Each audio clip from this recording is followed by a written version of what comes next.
Rabelais d'avril, défi 30 fois Rabelais. C'est le 2, on recommence avec le livre premier de 1532. Qu'est-ce que c'est Pantagruel? Un géant? Non, c'est dans la tradition moyenâgeuse, c'est un tout petit lutin, au contraire. Alors évidemment, ça colle pas. Alors qu'est-ce que fait Rabelais? Il va expliquer l'étymologie, que panta en grec, ça veut dire ça, et que gruel en arabe, ça veut dire ci et ça veut dire ça. Donc on est sur une création tout à fait verbale, tout à fait arbitraire, qui n'a rien à voir avec les géants gargantuas. Par contre, oui, lui existe. C'est un vieux radical celte, le mont Gargue. Il y en a plus de 400 radicaux comme ça de montagnes en France qui s'appellent le mont Gargue, que vous avez en Lozère, mais il y en a plein et plein d'autres. Et puis, dans la grande épopée des romans de la table ronde, ça finit par être de la littérature de colportage. Ces trucs où les chevaliers de la table ronde, c'est plus rien que des petites histoires de séries populaires, tout simplement.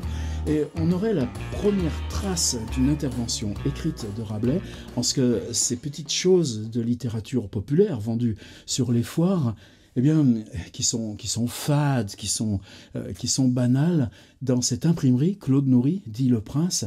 Qui c'est Rabelais à l'époque? Il a fait le tour de France des universités, il a passé son diplôme de médecine à Montpellier. C'est quoi le diplôme de médecine? Il l'a eu en 3 semaines. Pourquoi? Parce que c'est simplement une soutenance sur des traductions, ces fragments d'Hippocrate et de Galien, le grec. Dès qu'il est... Ensuite, on a une contrainte, il faut faire un cours d'anatomie quand on est bachelier en médecine. Alors il achète un pendu, ça on a la facture encore, 5 livres, 5 sols.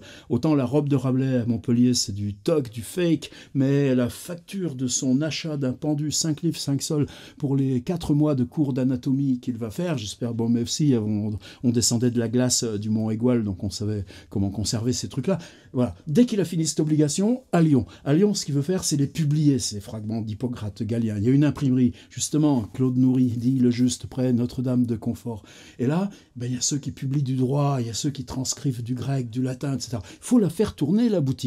Alors on aurait ce premier truc qui serait sur une version très fade de ce Gargantua. La table des matières aurait été rédigée d'une façon où on reconnaît la patte de Rabelais.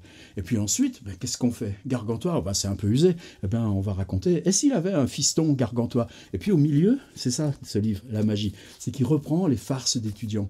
A priori, Rabelais, on va parler plus en détail de tout ça, je ne veux pas tout vous matraquer d'un seul coup. Il a passé probablement 2 ans à Paris à faire du droit. Donc il a tout ce répertoire, et pour que ces fables viennent là au milieu, en avant, il y a l'histoire de Pantagruel, puis après, il y a Pantagruel qui s'en va dans le monde et fait la guerre. Structure ternaire qu'on va retrouver dans le Gargantua. Pantagruel, d'abord, on a vu cette généalogie depuis le début du monde, maintenant, on va le faire naître. Du deuil que mena Gargantua de la mort de sa femme Badebec.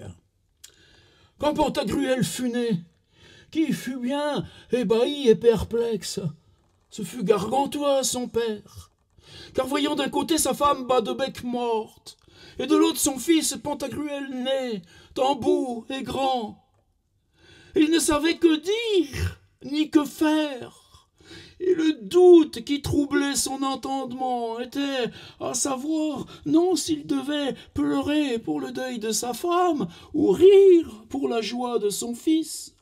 D'un côté et d'autre, il avait d'arguments sophistiques qui le suffoquaient, car il les faisait très bien, in modo et figura, mais il ne les pouvait résoudre, et par ce moyen demeurait empêtré comme un Milan pris au lacet. Pleurerai-je, disait-il, oui, car pourquoi? Ma tant bonne femme est morte, qui était le plus ceci et cela qui fut au monde. Jamais je ne la verrai, jamais je n'en recouvrirai une telle. Ce m'est une perte inestimable. Oh mon Dieu, que t'avais-je fait pour ainsi me punir? Que ne m'envoyais-tu la mort, à moi premier qu'à elle, car vivre sans elle ne m'est que languir. Oh, Badebec, ma mignonne, mamie, mon petit con. Ah, toutefois, elle en avait bien 2 arpents et 3 sextérés. ma tendrette, ma braguette, ma savate, ma pantoufle, jamais je ne te verrai. Oh, fausse mort, tant tu me hais, ma livrole, tant tu me hais, outrageuse, de me tolir celle à laquelle l'immortalité appartenait de droit. Et ce disant, pleurait comme une vache.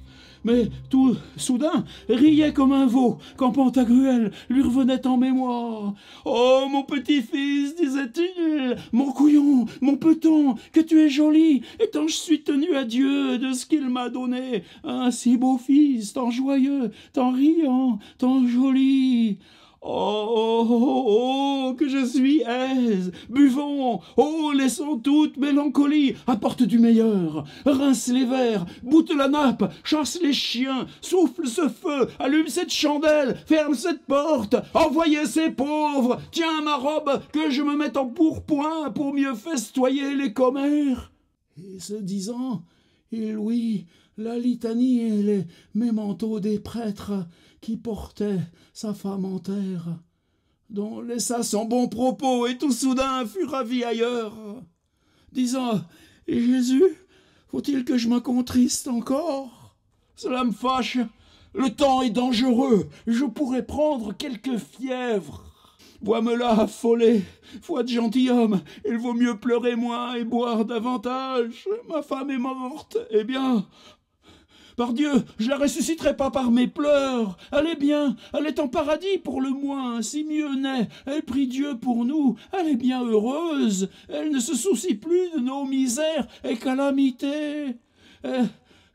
Autant nous en pend à l'œil, Dieu garde le demeurant. Il faut penser d'en trouver une autre. Mais voici que vous ferez, dit-il aux sages-femmes. Allez-vous-en à l'enterrement d'elle. Et cependant, je bercerai ici mon fils, car je me sens très fort altéré et serai en danger de tomber malade. Mais buvez quelque peu de vin, car vous vous en trouverez bien. Et m'en croyez sur mon honneur. À quoi obtempérant allèrent à l'enterrement et funérailles. Et le pauvre Gargantua demeura à l'autel, mais cependant il fit l'épitaphe pour être engravé en la manière que s'ensuit. Elle en mourut, la noble Badebec, du mal d'enfant qui tant me semblait Nice, car elle avait visage de Rebec, corps d'Espagnol et ventre de Suisse. Priez à Dieu qu'à elle soit propice, lui pardonnant, sans rien outrepassant, si j'y son corps, lequel vécut sans vice, et mourut lent et jour, que trépassant. Pantagruel, 1532, chapitre 3, du deuil que mena Gargantua, de la mort de sa femme Badebec, 3 petits post-scriptum. Vous avez vu, mine de rien, évidemment, on est dans Rabelais, ça y est, il y a de la farce, on rit, on pleure, on se moque du personnage, mais il y a de la langue, et cette langue, elle fait quoi? In modo et figura, il les pouvait sous chaque plein pot, attaque contre la rhétorique. 2, et prit son fils dans les bras. Mais par exemple, les rois de France, à quel âge on les présentait au père? La mortalité infantile, de toute façon, il y en a 6 sur 10 qui partaient.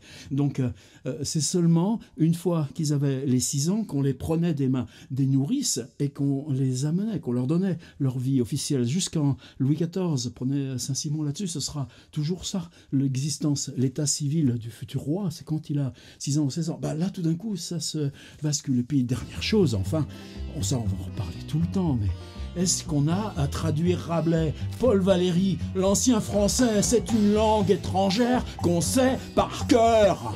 Alors, merde, là, on a Rabelais, transcription originale, c'était la 2e fois, et demain, ce sera, comptez bien, 1, 2, la 3e. Ciao!